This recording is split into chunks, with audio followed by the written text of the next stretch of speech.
Welcome back, coaches, to Football HQ with Coach K. Glad you're back here with another video today. It's a staple of most offenses. If you're an offensive coach and you like to throw the ball at all, you probably have stick in your offense. So I'm not breaking anything new to you, but I just want to show you some rules that we have for running stick to really be sure that it can't fail. To try to be sure that's always built in to your offense to have success, no matter what the defense does, whether you all of a sudden get man coverage or whatever it might be. So let's go to rules for running trips stick right now.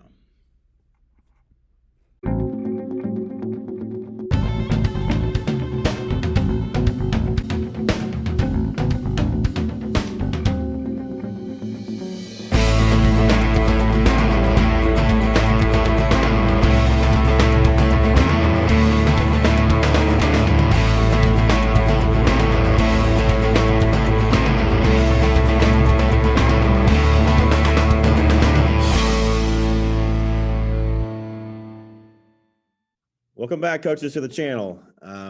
Trip stick is something that you probably have in your playbook if you like to throw the ball at all. No doubt about it. I have a pretty basic way of running trips drawn up before you, or trip stick, excuse me, drawn up before you. But let's go through a few rules that we use to be sure that we're going to have success on this play, especially if you're a play caller that likes to go fast. And so the previous play ended and you're calling stick right now. You haven't seen the defense. Maybe they come out in man. Maybe they come out in something that you haven't, pressing somebody you didn't. Maybe they press your stick guy. Of course, you do have some built-in things, but here's some rules we have to be sure that we're going to be successful on stick no matter what. Let's start to the single side. And this is our pre-snap read, of course. And again, that's pretty basic for most. First thing we have is we for the X and the quarterback is we have to look at the corner of course. If he is, you can pick whatever hard deck or distance you want, but if he's giving you the throw, we say if he's 7 yards off the ball or more, then he is giving us the gift. All right. I once went to a great clinic and a coach said, although maybe not appropriate for high schoolers, maybe you need to adjust it a little bit, but he said, you're looking across the bar and you see a pretty girl and there's nothing in your line of sight. The nearest guy to get to her first is really far away. Go ask the pretty girl, take the gift, go to her. All right. Don't think about anything else. Just do it. All right. So the first throw is the pretty girl. All right. And that's easy. But if you get, and again, pick a hard deck, pick a distance. We like to say if he's under 6 yards off of the receiver for us, we're going to convert that to a vertical route, okay, to a must outside release vertical route. All right. Now that does not necessarily mean that the quarterback is going to throw it. All right. Otherwise, the rest of the play is useless or meaningless if you just throw it every time.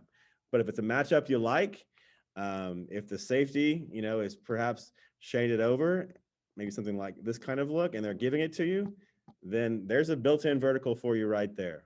All right. And so that's all pre-snap. And the quarterback needs to decide that, again, of course, before the ball is even in his hands. But let's say you're getting a soft look. And not only that, let's say it's, they've got their wheel walked up over here, something like that.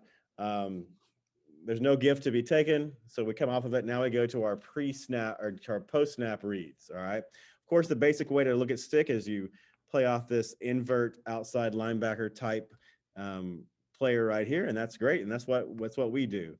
However, teams are getting better at taking away stick. And sometimes they scroll a guy down. Sometimes he slow plays and doesn't give you the read that you want. I'll tell you one thing that I do that I've chosen to do recently is instead of making this a speed cut out, I like to make it a short bubble. And some reasons why. Corners are getting really good. We want the ball out fast. Sometimes our quarterback is throwing this speed out. It's being caught at 3 yards, and this corner is putting his foot in the ground as soon as the ball is released and making this tackle pretty quickly, and there's not much room to run. So yes, we're catching the ball 5 yards further behind where we might catch it, but we're giving our athletes, and this is, your number 2 receiver should be an athlete. So now what'll happen is the ball will be out. The corner's putting his foot in the ground, but he's only getting to the 3. And now we've got a one-on-one matchup on the outside. a chance to get a bigger gain. So we're giving our receiver a better chance, in my opinion, by doing that. The inside receiver, um, usually has the stick. We have the ability to tag either one of these with stick, and the other one knows he has uh, the bubble. All right, we like to do I like to tag the uncovered receiver with stick. So, for example, if um, if you were to get that look, they're taking away your number 3 receiver, then you just switch the routes up, and you're running a stick here, and you have your bubble behind it. Okay. Another tweak I like to make to it, I think everybody in the world knows, and really, if you looked at my offense, my passing offense several years ago, the number 1 receiver in trips, the ball's not going to him hardly ever, um, especially not when he's running a vertical. If I was a defensive coordinator, I would almost tell my corners and play side safeties to just almost let that guy go. I wouldn't let him go because then we're going to throw it, but not to worry about him. So I want to make him more of a threat. This is a throw that's never going to be made. If we're throwing vertical, we're throwing it on to the single side. So I've converted this to a 12 back to 10 comeback. It's far enough away that the corner is still has to respect it, and he is vacated. It gives you the ability that if he does want to try to jump right here, he just opened a window for the comeback. All right. The safety, is going to need to be bailing to stay deep as the deepest man. So you'll get yourself a nice window if you do that. So I like to add a comeback to that instead of just a straight MOR vertical. But I do like it to be a deep comeback so it opens after the action here. So this is a quick throw, and usually that's just a one man. It's just a read a player and throw it, which is great.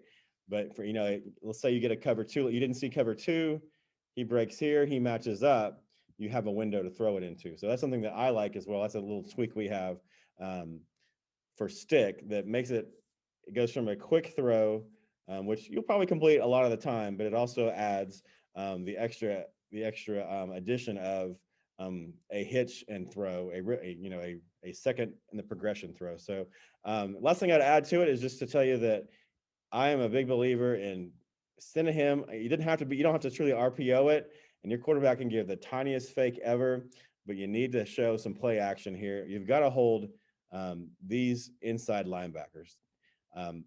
What will happen definitely, especially out of trips, is these guys will fly, and that gives them a chance to match up with all of it. And then all of a sudden, you have got yourself in a little bit of trouble because it's there's nothing there. So I definitely want to have uh, a play fake right here. Just get, and really, of course, it should be this, but just get the slightest step up from the inside linebacker so you can make this throw. So again, stick, this is how we do it. It's a little bit different, not much, but I have a previous video about stick wheel way back that I made when I first started the channel. Go check that out. It's a little bit different too. I like to, run stick the basic way, but I'll tell you that there are defenses that are beginning to catch up a little bit with the air raid offense, just and the staples that if they see you doing it over and over, they're going to game plan for it. So these are some wrinkles you can put in to give yourself a chance to be successful maybe in the next part of your progression. So I hope you subscribe if you haven't. Please keep coming back. I'd love to hear your comments. Some things you do as stick, let me know, and we'll see you soon.